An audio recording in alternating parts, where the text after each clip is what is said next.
I'm pleased to be joined today by Dr. Alan Fiske. He is a psychological anthropologist and a professor at UCLA, where he directs the Kama Muta Lab on the study of social emotions. He's also the author of several books, including Structures of Social Life, Virtuous Violence, and most recently, Kama Muta, Discovering the Connecting Emotion. Alan, welcome to the Nature and Nurture podcast. Thank you very much. I I'm not the director of the lab because we don't have that kind of structure, but Uh-huh. there's a bunch of us co-leading it, and two of them and many of the participants are actually in Oslo.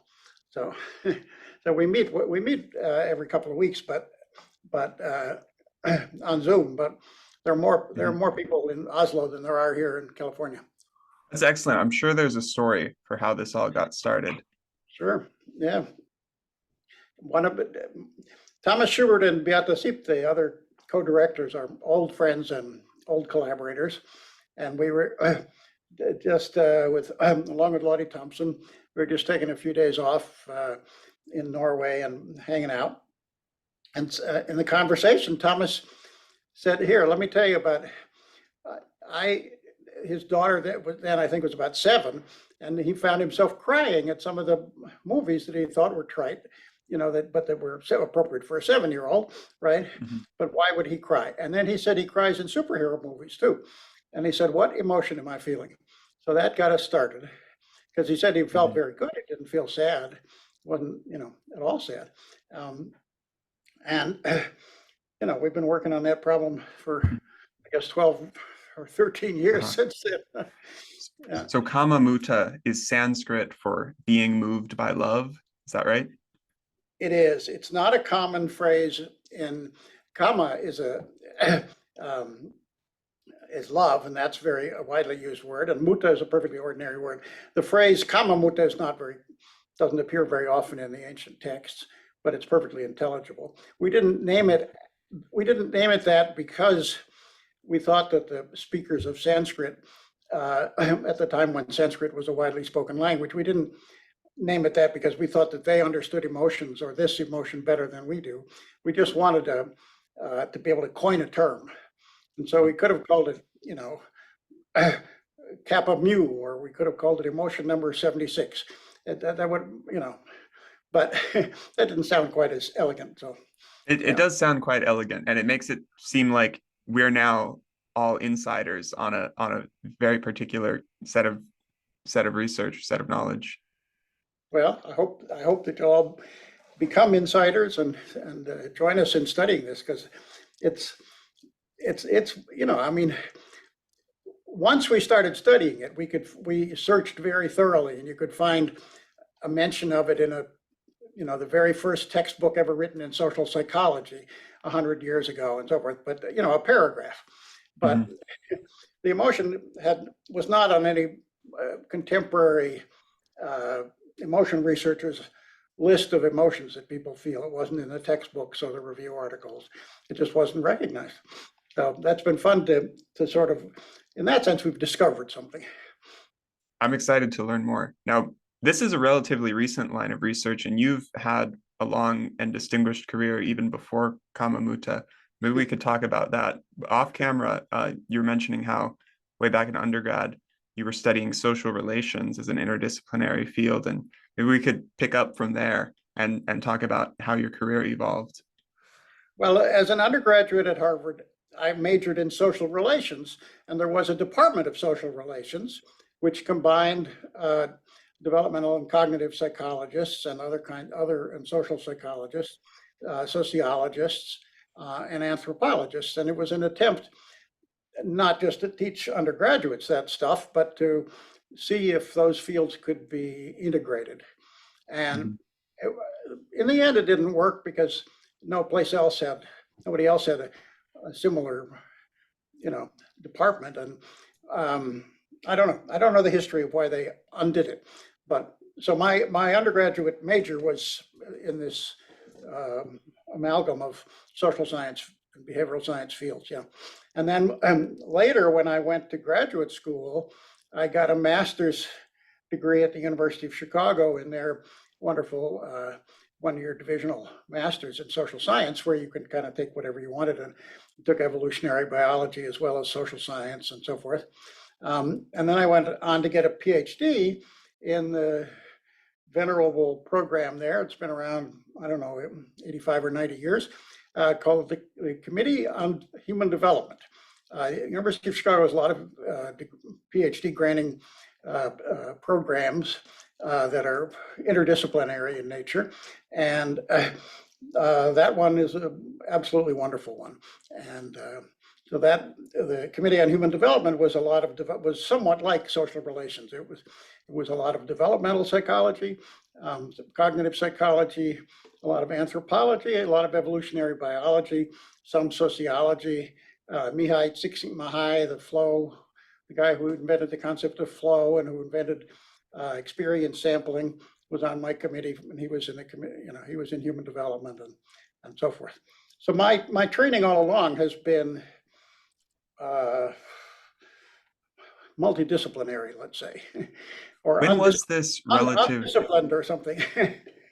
When was this relative to sociobiology led by E.O. Wilson and the beginnings of evolutionary psychology? Was that around the same time? Yes, it was early. I don't remember the exact year of publication of that, but it was while I was in the early in my time in the program in human development at Chicago. Yeah.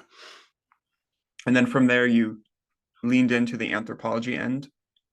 Well, I did. And after college, I went into the Peace Corps, and I worked in tuberculosis control in Malawi, where I didn't even know where that was. I had to look it up on an atlas when they invited me to join the program. And then I went to the Congo for a couple more years doing smallpox eradication. And that experience convinced me that you can't understand human beings without understanding their culture. And so that's what led me to fieldwork and ultimately to anthropology as a discipline. Yeah. What were you doing fieldwork wise? What is the day-to-day like? Well, so I was in the Peace Corps. I went to graduate school at Chicago and did some other things. I was a Peace Corps country director in Burkina Faso, in charge of the whole Peace Corps program there and so forth. But my wife and I went to, after that, my wife and I went to a very small village of like 400 people or something, out in the bush. She already spoke the local language Maori because she'd been doing fieldwork while I was country director of the Peace Corps. She was doing fieldwork in the city with mostly speaking people. And we had a daughter. We had a baby daughter. So we brought, she was a babe in arms when we went to the village, and her first language growing up was Maori. She didn't learn English till we came back to the United States a couple of years later.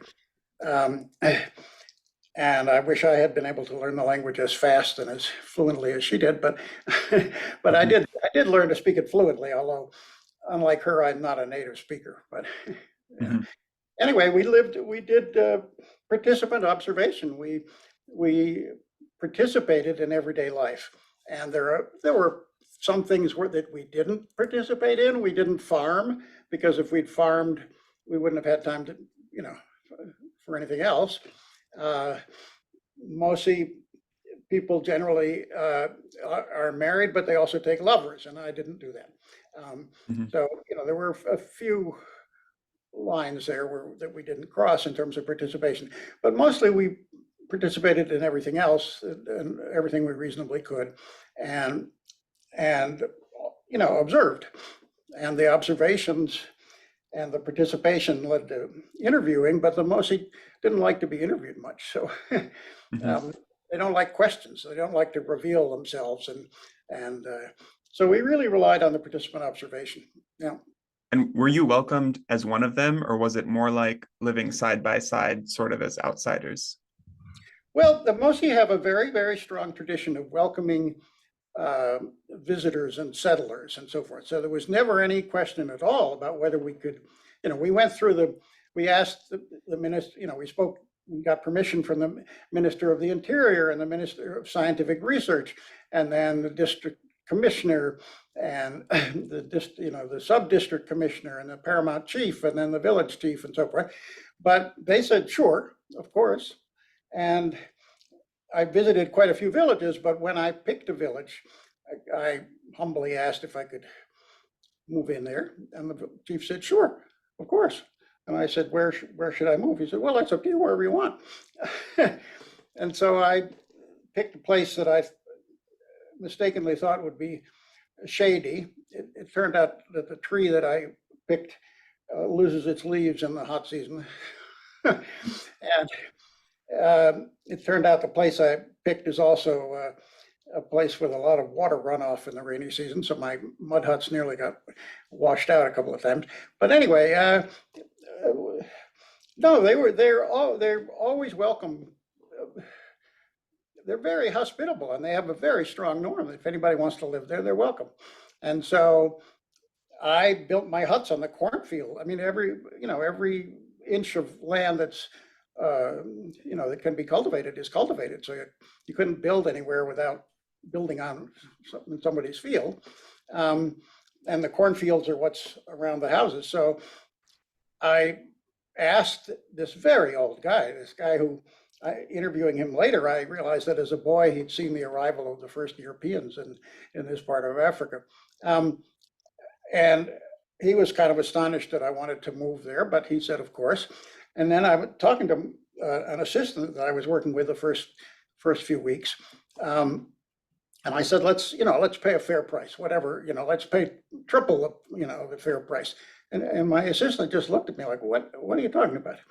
And it turned out that you can't buy land. Land is not for sale. And living on it takes precedence over farming it. So it was automatic that I could build my hut there. And it would have been impossible to pay for it. Just like you couldn't go, to your grandma's house and ask for the bill. I mean, it just wasn't something you could do. Now, we tried to do him lots of favors. He didn't have any teeth, and so we'd buy goat heads that his wife could boil down, and he could, chew on the brains without teeth and so forth. But he would not have accepted any money. That was just unthinkable.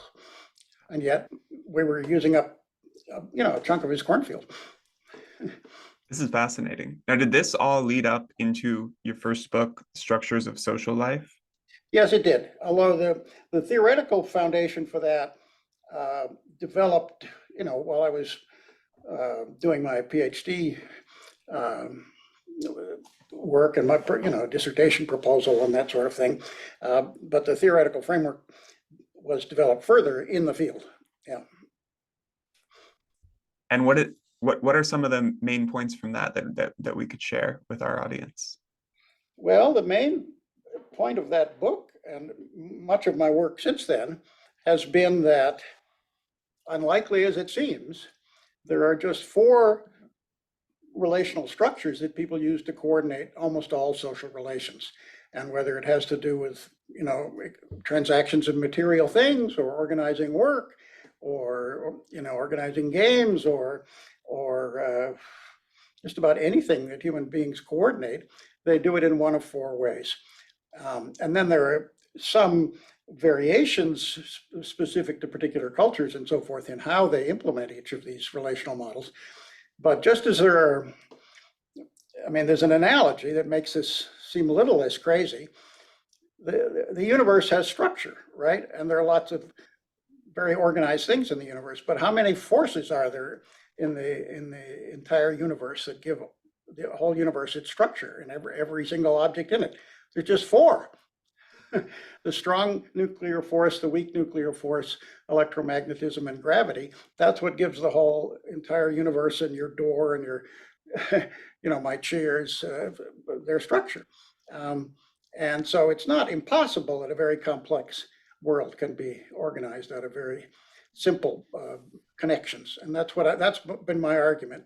And a huge body of research, I would say, by literally hundreds of different people supports that thesis. And what are those 4 fundamental forces in the social world? Well, you can treat a person or another, two people can treat each other, or a whole group of people can treat each other as the same, as equivalent, okay? Mhm. Or equivalent for the purpose of whatever they're coordinating.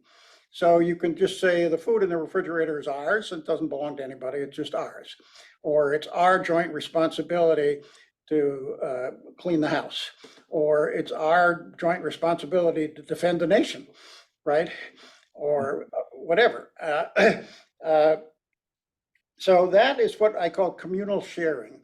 And it doesn't, it's, the name maybe could have been rethought because it's not just sharing of material things. It's a sense of equivalence among people, that for the purposes at hand, they are equivalent.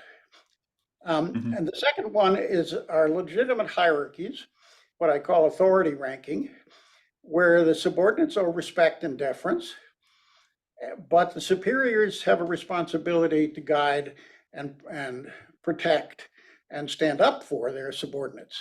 So these are not coercive relations, not pure power, not just force.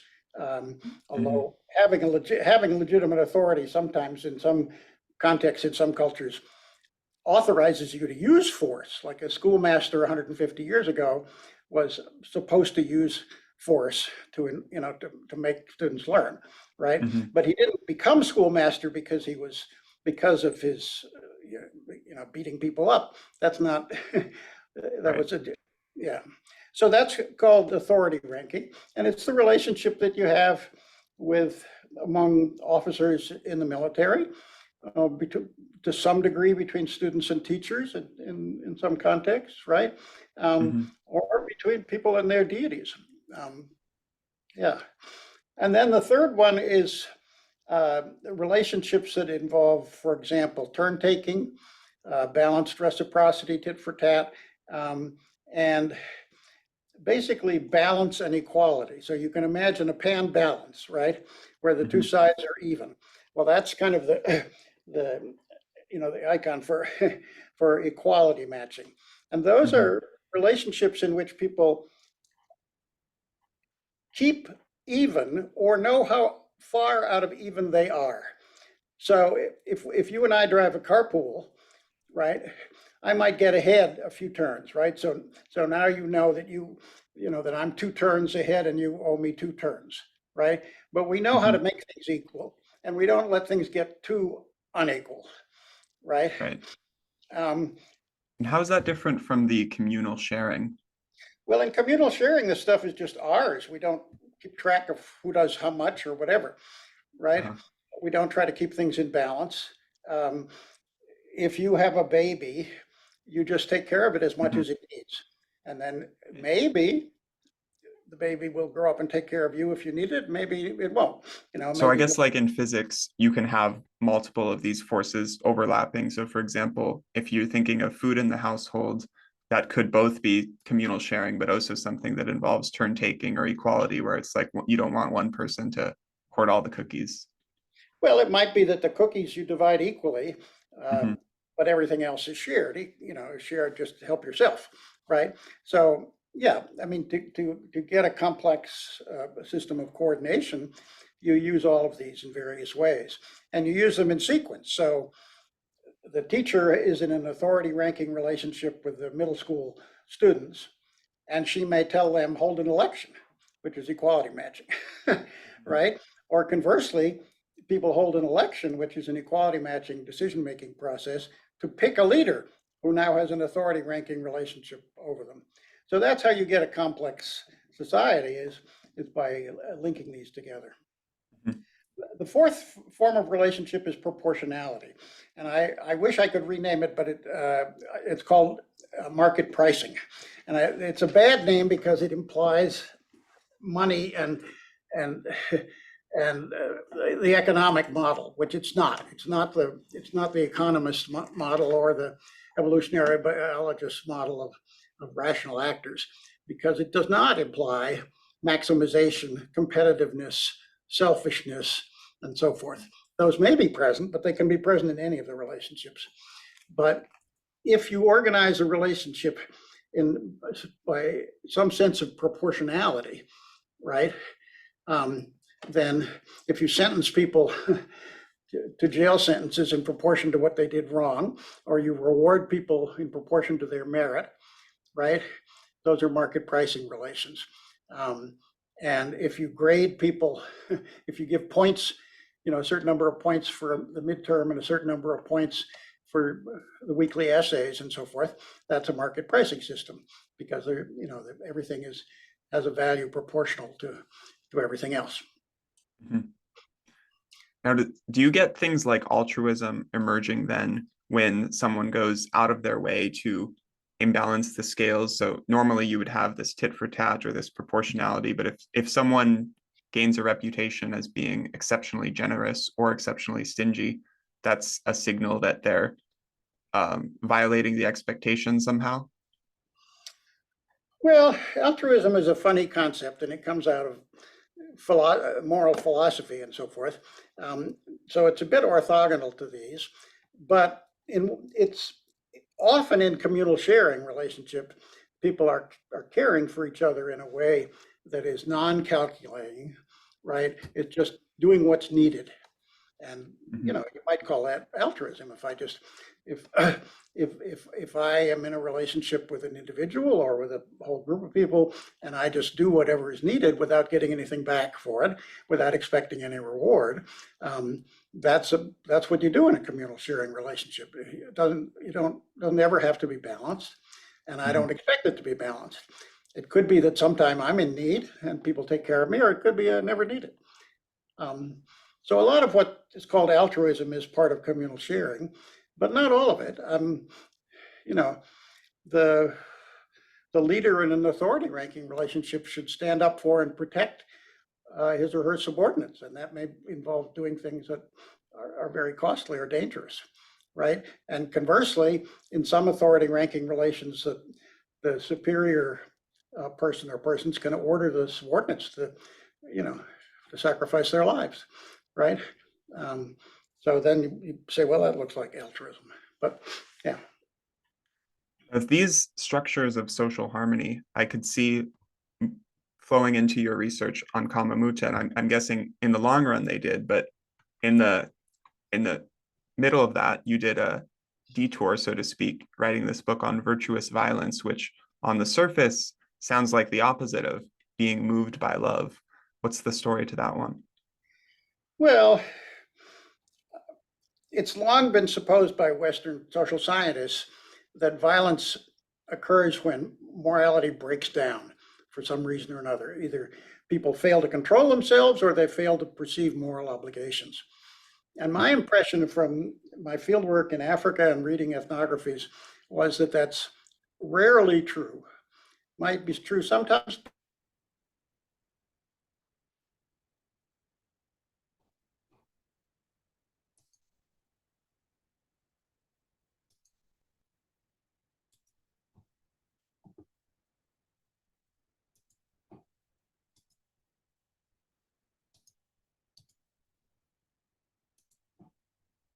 That word implies harm that is improper, right?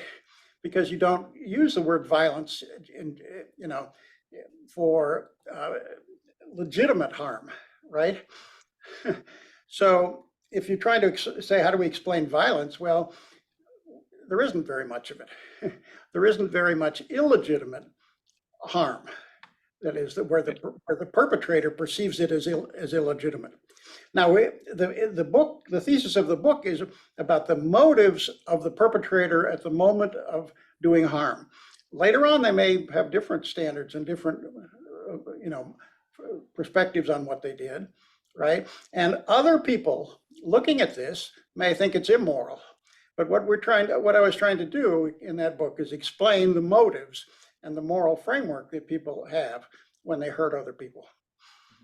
So it seems like I think there's a philosophical term for this. I'm not familiar with it, but the idea that from an individual's perspective, no one thinks they're ever doing bad. Like you're always doing what you think is in your best interest, even if from the outside perspective, it's harming others or disrupting social harmony and so on. So there seems to be this fine tuning that has to go on between your own motives and what's actually going to work in the broader social world.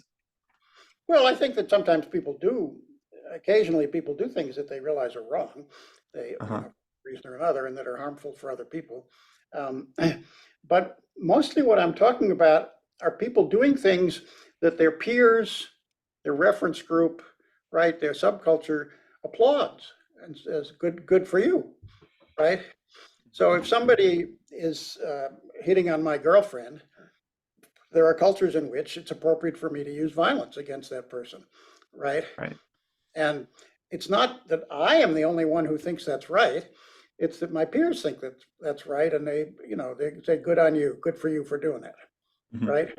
So I'm not talking about the difference between a person and and a person's values and the values of the people around them.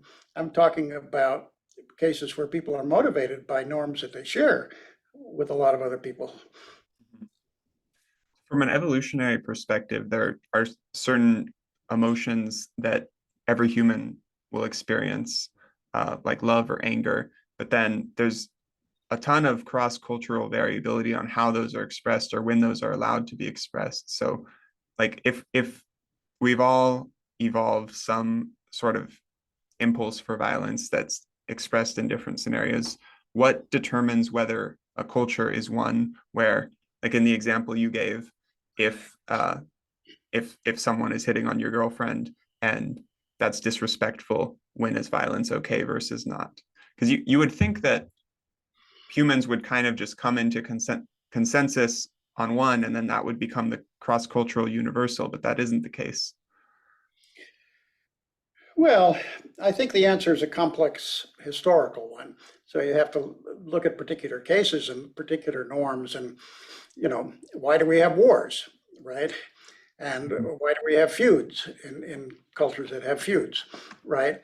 Um, so the culture of honor that I was talking about, there are some pretty good theories about it, that it tends to culturally evolve in places without strong central leadership. So they don't have police and soldiers enforcing some state laws, and where you're on your own. You have to, you and Mhm. your family have to, typically a small group of a man and his sons and cousins and so forth. Um, Mhm. if they don't stand up for themselves, if they're not fierce and if other people aren't afraid of them, then their cattle are stolen and their women are taken away. Uh-huh. Now, in these cultures of honor, what stops it from turning into a runaway feedback loop? Like, I think this is what happened with the Hatfields and McCoys in the United States, right? Like, one shot another animal of the other opposing family, and then maybe they slaughtered a bunch of animals, and then somewhere along the line, a human got killed, and then to avenge that, more members of the opposing family got killed, and like until just the whole families are feuding with each other and at war, and then everyone gets wiped out. Well, in some cultures of honor, there is constant feuding, um, Mm-hmm. but there are peacemaking in all of those cultures. There are mechanisms of making peace as Mm-hmm. well. So instead of if you kill my cousin or my brother, I'm entitled to kill your cousin or your brother or you. But as an alternative, you could offer me a bride. And if I accept that, then the feud is over. Mm-hmm. So there are peacemaking mechanisms and practices as well as practices of harming. Would you say that Kama Muta is something that has evolved as a mechanism for promoting peace? Well, I'm not. It depends on what you mean by peace, but I think first of all, I don't know how Kama Muta evolved because there are no fossils of emotions and no fossils of motives. So it's extremely difficult to, I mean, we can tell a story and we can do some mathematical modeling, right? But it's extremely difficult to know in the end because we don't we don't have direct evidence of how the emotions that people were feeling hundreds or let alone thousands of years ago, right? And the motives that were associated with those. But I think that Kama Muta, all right, so from here on out, it's speculation. But I think that Kama Muta's phylogenetic roots, if you go deep enough, the place that it evolved out of is maternal bonding to offspring. So for birds and mammals, they have to take care of their babies the moment they're born or hatched, right? And for a mammal, having given birth, it can be scary and painful and exhausting, right? But if the mother doesn't put aside her exhaustion and everything else that she needs and put the baby first right away and take care of it, right, and keep it warm and protect it, the baby will die. So you need a very strong motive. And I think that the experience of motives is pretty much what emotions are. So I think that the origin of Kama Muta phylogenetically is probably the motivational feelings of maternal love for the baby. And that is evolutionarily absolutely crucial to mammals and also to birds, because mammals don't survive if the moms don't take care of the babies instantly. And then in a few species, not very many, but in a few species of mammals, the fathers are there because the mom and there's been a pair bond between the mother and father. And then the dad also loves the baby. And then in a very small number, like wolves and a few other of the canids and just a very small number, the calatricids, the cute little monkeys of South America, in a very small number of species, the previous generation of offspring stick around and take care of their younger siblings, right? Mm-hmm. Now, assuming that they have to be motivated. I mean, they have to feel like they want to do that, right? They have to feel something like love for this little baby, right? Mm-hmm. And so I'm assuming that what happened is that what started out as the mechanism for motivating mom to take care of the baby, and which is absolutely universal in mammals, right? Evolved so that males could feel this way toward their partners and toward their babies, right? And then in a few species, and pair bonding is not the typical thing in mammals, so this didn't happen, for most. But in a very small number of species, we got beyond that to the siblings loving their little siblings, and taking care of them and feeding them and guarding them and bringing food back from somewhere to them and so forth. Then it's only one more step to the point where you could feel this way to your team, even if they're not kin. Mm-hmm. And that's what I think humans have done. They've been able to, they've come to be able to feel something like love, for your teammates, for the other people in your platoon, the other people on the fighting ship that you're on or whatever, right? And you can be prepared to die for those people, and certainly to take care of them and nurture them and so forth. So I think what humans have done is they've evolved one step beyond just siblings caring for their little brothers and sisters to humans who will care for people who are not even related to them. As a hormones researcher, this is all screaming oxytocin to me. And I know there's a bunch of research linking oxytocin to both parental care and pair bonding, and in humans, love, empathy, cooperation, all of this more generally. So that all seems consistent with everything you were just describing as perhaps the mechanistic explanation there. Have you done any research on Kama Muta specifically, linking that with oxytocin? Well, we haven't, and the reason is the following, that I have no doubt that oxytocin is involved, probably dopamine, probably mu opioids. I don't think it's just oxytocin all by itself, because that's not the way hormones usually work. They work in cascades, and one hormone prepares, for this hormone prepares for that, and that prepares for prolactin, and that, prepares you to. But here's the problem, Adam. Kama Muta is a sudden emotion. It comes boom like that. And then after 30 seconds or a minute, it's gone. Now, then you can feel it again. And then you can feel it again. But each emotional moment is short. And there's no way that's safe and ethical to measure levels of oxytocin in a particular region of the brain from moment to moment. So whatever the chemical is, it has to be something that is secreted quickly, very fast, and fades away very fast, and that is operating in the relevant region of the brain where it needs to.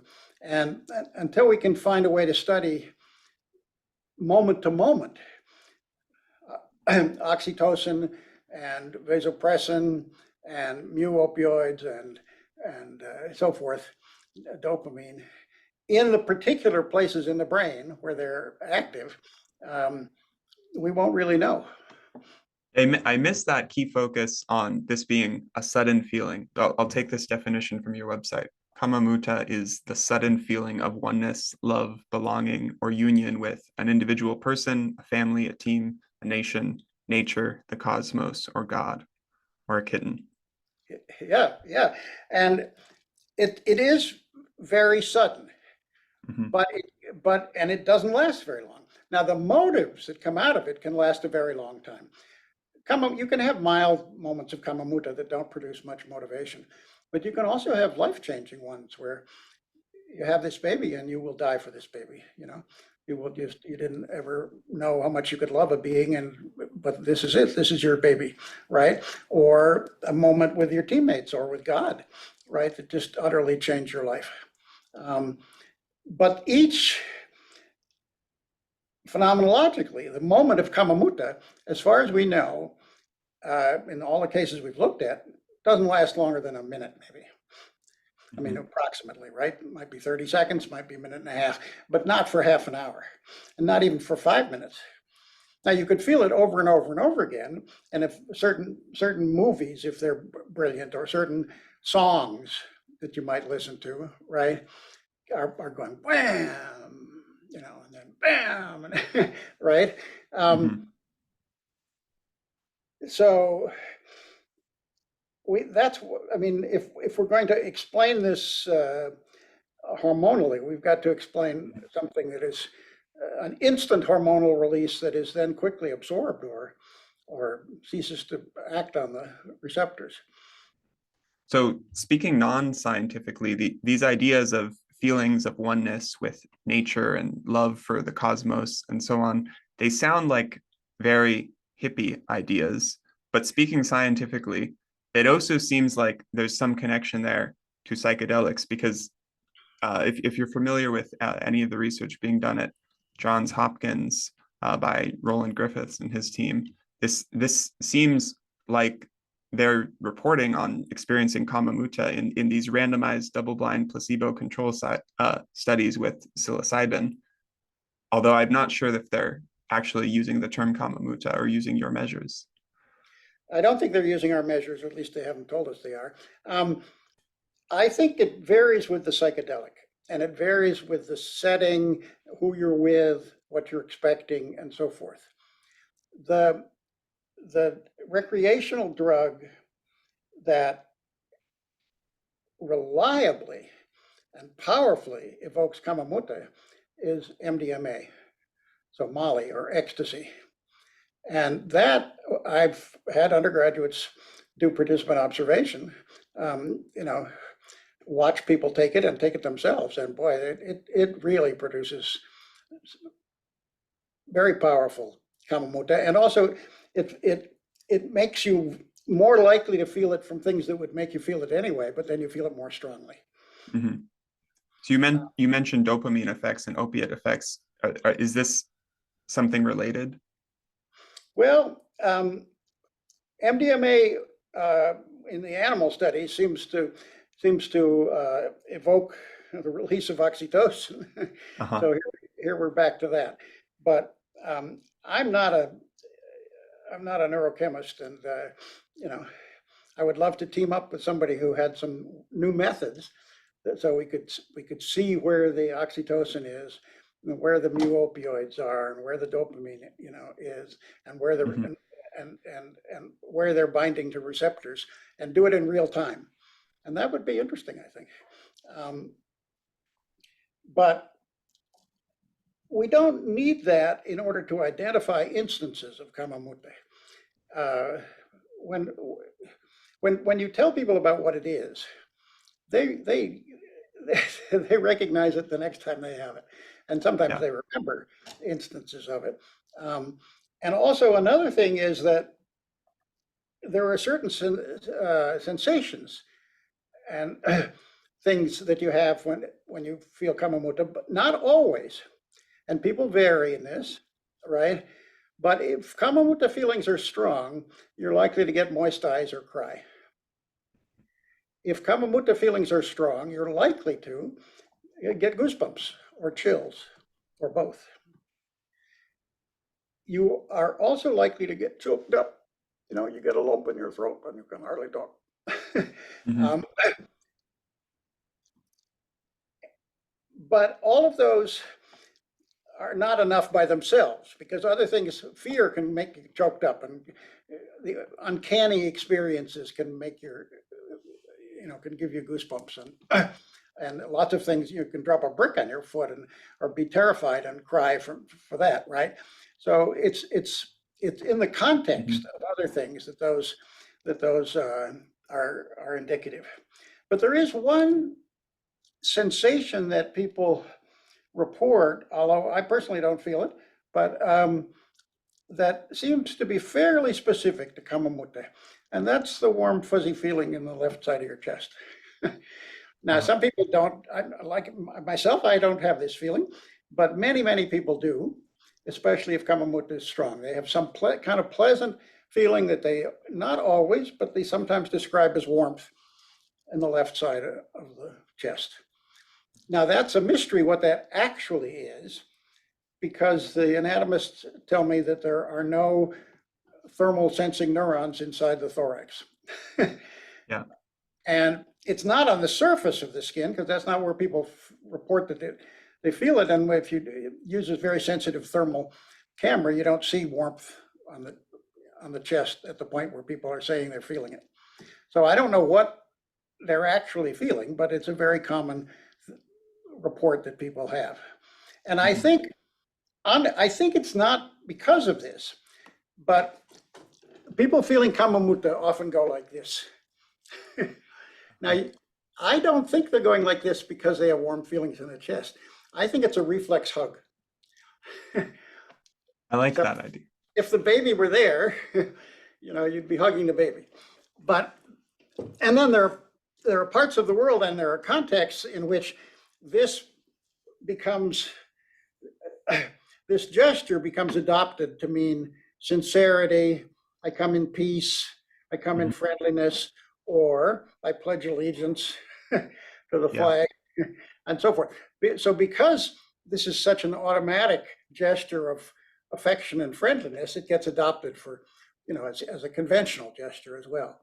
But Hmm. people, even without, in cultures where anyway, people often spontaneously go like this when they're feeling Kama Muta, don't even know they have.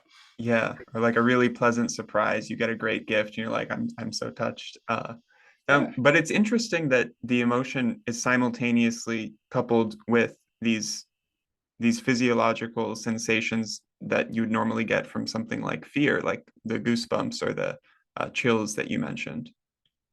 Well, you can get goosebumps from lots of things. You can get goosebumps from certain kinds of wonderful sex. You can get goosebumps from a feeling of the uncanny, where you're not Hmm. scared, but I don't believe in ghosts. But if I saw something, translucent moving through my room, my hair would be Hmm. standing up like that, right? Okay, and so it's not. I mean, when we first started studying this, and still today, there are some people who think that the emotion that we're studying has an intrinsic negative component because it involves tears. And what they don't realize is that, yes, you cry when you're scared or lonely or hurt, but you also cry. There are tears of joy, right? I mean, look at the wedding, right? Um, so we shouldn't too facilely assume that a particular physiological response is associated with just one emotion. Are there But evolutionary theories as to why we experience tears of joy? well, we have a little bit of work and a little bit of theory that says tears are a message of hold me, cuddle me, take care of me, right? I want to be close. I want you to be close and come, be there with me, mommy or lover, or you know, I've just won the Olympics and I want some hugs, right? Yeah. But we were at first we were confused by this because we did see tears on people who won a medal at an international competition or the Olympics or something, and people receiving awards and prizes, an Academy Award. People now it's kind of expected that you're going to cry. You know who the first person who cried winning an Academy Award was? Because before this, nobody ever cried winning an Academy Award until John Wayne did. And once he did, then anybody could do it. Wow. Yeah. Yeah, it does really seem to be unique because it's related to awe, it's related to love, all these other things, but there seems to be like a unique overlap that is only this familiar sensation of being moved. Well, and the problem, the reason we call it Kama Muta and not, or emotion number 17 or emotion kappa or whatever, instead of using an English or French or German or Hindi or Arabic word, is because there is no one word in any language that we're aware of that denotes this emotion and nothing else. So there is no word that always denotes this emotion. And conversely, there's no word that people always use when they're feeling this emotion. So if this emotion, if Kama Muta is evoked by a memory, I'm likely to call it nostalgia without ever realizing that it's the same feeling I'm feeling when I see a cute kitten, where I don't actually have a name for the emotion when I see cute kittens, but it might give me tears, right? And if it's, hey, we won, we scored a touchdown, then it's team. You might call it team spirit, or if you feel it in a nationalistic or military context, as the flag is raised and so forth, you might call it a feeling of patriotism, right? So it has the same emotion has many names depending on the context and depending on the dialect and who's speaking, whether the gender of the speaker, and so, and yeah, sometimes you might call it a feeling of love, but there's another thing that is an enduring thing that can last months, years, decades, right? Which is not Kama Muta, right? And there's at least one kind of enduring love, right? That is that may grow out of Kama Muta, right? Or if somebody you love says, I love you, I really love you, I'm so happy to be with you, then boing, you're getting the the Kama Muta thing. So it's Kama Muta is connected to love, right? But it isn't the same thing as the enduring thing that we usually call love. So thus far, we've been talking about the actual experience of it, which you can measure by self-report. But then you also outline in your research that there's a sort of a meta Kama Muta, like how often do you experience this in your life? And this can be a trait marker for how likely are you to experience this? What does that tell us about a person? Well, it's an interesting question. I mean, you can correlate it with, openness to experience and so forth, and extroversion and so forth. But and it's correlated with a certain kind of empathy. Not the word empathy means many different things, and most of those things don't correlate with this. But people who report that when they see an injured dog by the road or a lost child, they have strong emotions and stop and take care of it, right? Those people Mhm. also feel a lot of Kama Muta when they see one of our kitten videos or something like that. um, so empathic concern is a personality trait, but other kinds of empathy are, and it's correlated with the strength of Kama Muta feelings. Other kinds of empathy are not. Um, Mhm. Yeah, I have not been terribly interested in individual differences in this, but I'm sure there are big differences. There are also big differences depending on the culture and the point in history about revealing it. So Mhm. there may be cultures in which at certain points in history, men don't want to reveal these sentimental feelings, or they don't want to reveal that a chick flick has made them feel this way. Uh-huh. um, On the other hand, there was a period in European and American history when men cried at the theater, and a play was considered a failure if everybody wasn't crying, including the men. And the weeping of the men showed how sensitive they were, right? And there have been periods in a number of religions when weeping was a sign of true devotion. It showed you really appreciated the love of the deity. I So did. in some cultures, people are happy to talk about their Mhm. emotions like this. In other cultures, they would be, they'd feel embarrassed to talk about it. At this point, I'm convinced that it exists and that it's something I and others experience. Now, so is the goal of your research at this point just to spread more awareness about this, to get people talking and thinking about this strange emotion? Well, that's a secondary benefit of our research, but our research is to understand this emotion Mhm. and understand it in all sorts of ways. So, for example, at the moment, we are fairly confident, but we don't have hard evidence that 5 and 6 year olds are feeling it. But we'd like to demonstrate that for sure. And I have no idea whether 3 year olds feel this. And I have no idea whether the newborn baby being put on the mom's chest is feeling this. So I would love to know where this starts in ontogeny. So that's one of the big unanswered things. I'd like to know whether parents who feel strong Kama Muta when their baby is born are more likely to be dedicated, conscientious parents. um, you know, Mhm. and we're very interested. I'm especially interested in, and a lot of the book is devoted to the cultural practices that evoke this. So worship practices, music, certain kinds of narratives, and so forth. That have culturally evolved because they evoke this. Um, and certain religions spread because they evoke this wonderful, wonderful feeling. I think, but it's hard to study cultural evolution because it just takes a while. Yeah, That that makes sense to me. It does seem to overlap a lot with uh, religious thinking or just yeah, ritual in there. But I imagine there's also secular forms of it too, like you mentioned, um, with the example of seeing a war vet and his dog reunited after a yeah. long deployment or something like that. If you want to, after we're done, if you want to feel Kama Muta, just go onto YouTube and Google, vet returns home. Uh-huh.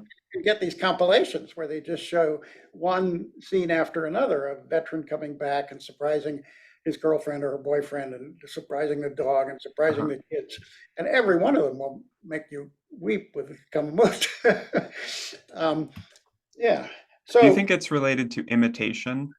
Whether imitation as in like you see something really admirable that you want to do again, or even imitation in the grander sense of like this is a good thing, so I've evolved a good feeling in response to it in hope that more of it happens. well, I don't know that it's connected with imitation in general, Adam, but there is an interesting phenomenon, okay? If somebody that I love tells me that they love me, right? I got a Valentine from a 4-year-old who I'm very fond of. Mhm. And it made me feel like, oh, right? Mhm. Um, then that evokes it, right? But also, when you hear me tell about that story, or you watch a YouTube where complete strangers are Mhm. having this feeling, it the homecoming ritual, or the wedding proposal, or something like that, the marriage proposal, that evokes it in you, the observer, even if these people are strangers to you, even if they're fictional. So when Wally and Eve, Wally rediscovers his true love, Eve, and realizes that this is Eve, you know, that those are not real, and that even the pixels on the screen represent not, they represent machines, and you still are likely to feel some Kama Muta. So it's a mystery to me. It's not a mystery to me why I feel Kama Muta when somebody tells me they love me or shows me that they love me. But it's a little bit of a mystery why I would feel Kama Muta when I see a fictional character feel Kama Muta about another fictional character, Uh-huh. or a stranger to a stranger. That is interesting. It seems related to some sort of empathy or theory of mind. Do you think it becomes more common to experience Kama Muta with age, especially in old age, perhaps as you're taking on more of a mentorship role for others, or just able to uh, to care with your experience? Well, so far we haven't studied that systematically, but we haven't seen a lot of things that lead us to believe that there are changes in age. But there are certainly changes in circumstances. So Hmm. if you work in a daycare, you're likely to feel this more often than if you don't, because the 2 or 3 year olds are expressing affection to you and to each other and so forth. And if you're doing computer coding, then you're not getting the opportunity for that. Right. um, we know we had some research done by the woman who studied Kama Muta evoked by cuteness. Um, and she talked to people in a shelter where she herself volunteered, an animal shelter. And they all said, once exposed to the idea of Kama Muta, they said, "Oh yeah, that's why I work here." Uh-huh. So there are settings and vocations and jobs where you can put yourself in the way of feeling this, right? And Mhm. others where you're just not having the opportunity. If you're a lumberjack alone in the forest, well, watching a bird or a butterfly might evoke this, perhaps, but you're not having as much opportunity as if you're part of a dance troupe where you're Mhm. dancing in perfect synchrony, and or a chorus where you sing as one voice, and boy, you feel that emotion. Uh-huh. It's amazing how you can experience this feeling of cuteness or perhaps even Kamamuta, not only at cartoons, but even inanimate objects. Yeah, Some of my yeah, friends showed me a website recently where you can manipulate the dimensions of a hammer. And you can start off with like your stereotypical hammer. It's really long and big, and it has the sharp back, and then it has like a square head. And on this website, there are a couple slider bars, and one slider it just manipulates the size of it. So if you make the hammer really small, well, now it's a small hammer. But you can also then manipulate how sharp the angles are. So you can make it from like all the angles are extremely sharp up to the whole thing is round. So if you just dial up to the extremes, super tiny and super round, suddenly it looks like a cute hammer, but it's a yeah, hammer. yeah, yeah. Well, I think that we know there's something called that Konrad Lorenz first described, the Kinshin schema, where we know that animals evoke Kama Muta if they have big head for the body size and big Mhm. eyes, and the features are low on the head. And he doesn't talk about this, but also if they move in a clumsy way, if they, Uh-huh. um, and then it turns out that also the cuteness response is also evoked by the helplessness and the feeling that, oh my gosh, I have to protect this because it's vulnerable. Uh-huh.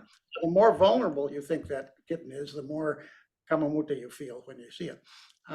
So I think that what's happening is that you're making the hammer seem more like a baby.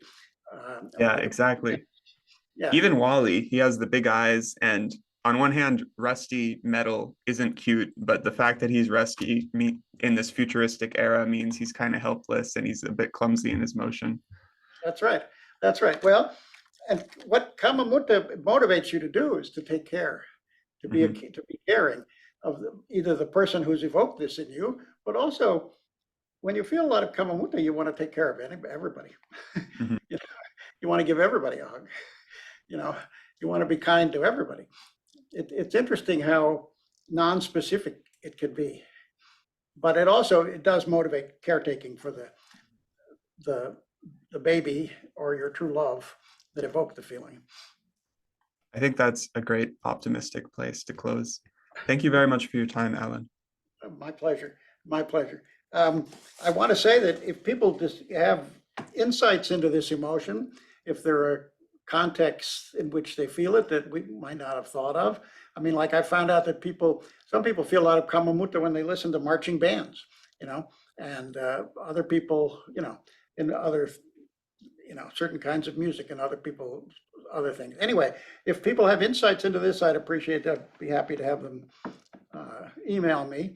And I want to emphasize that although you introduced me as the head of the lab, um, it's a headless lab, but Hmm. the three coordinators of it are Thomas Schubert and Beate Siept at the University of Oslo, and me, and then you know Jonas Ziegfeld and Jona Blumster, Evie Peterson, and many other people are also leaders of this group. We all lead or follow depending on what happens.